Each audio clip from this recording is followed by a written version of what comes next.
Practicing my TV appearance.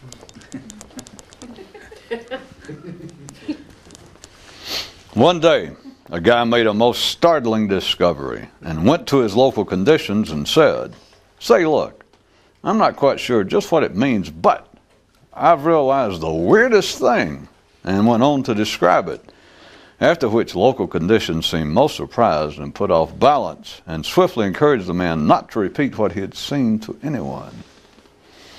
You might note that this kind of tale hardly, never ever, makes it into your standard storybook. The struggle. As long as you think one exists, one does. Now, that's the kind of story that's more like it, wouldn't you say? The comprehension. One way to tell that you still don't get it is by the fact that you still don't get it. Now, why can't we have lots more stories like that one? Huh? One day a man asked a mystic, "Say, look here, is all this stuff supposed to be funny or something?" Yeah. And to himself, the mystic thought, "Boy, this will make a swell story." One day, one man saw a book entitled Meditation, The Attempt to Stop Thought, and thought, "Gee, that's worth thinking about." And suddenly, to the complete surprise of everyone in the store, the book leaped from the counter and bit the man severely on the leg. As the medics were taking him away, a customer said to a clerk, "Do they even have a rabies kind of antidote to word poisoning?"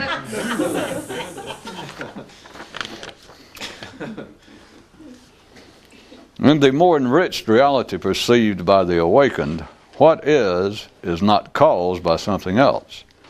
All that is coming into continual creation as part of the ever-expanding nature of life. It is the mind's game to try and find what conditions are responsible for the occurrence of some specific event, a task at which it always ultimately fails, in the same way that the eye cannot conceive of how sight came to be. Without that certain shift and stabilization of consciousness, a man is forever left as a child on the playground, always, as he trips, crying out as he frantically points about that, "He pushed me."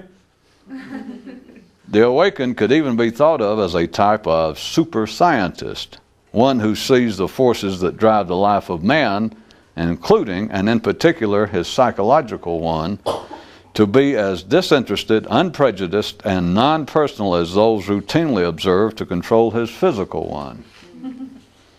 It is, all in all, the dim, disjointed consciousness of man the collective, which perceives a world of cause and effect, and which takes what happens to man in that world personally.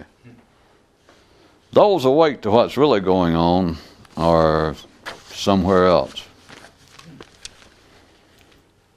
Simple people believe that the only purpose of life is to live, a view which is far too simple.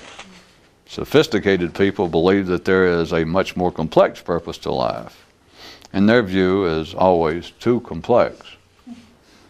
The real purpose of life is both simple and complex, a mixture never realized save by those whose understanding transcends both categories. According to one myth, the first god was that of sight,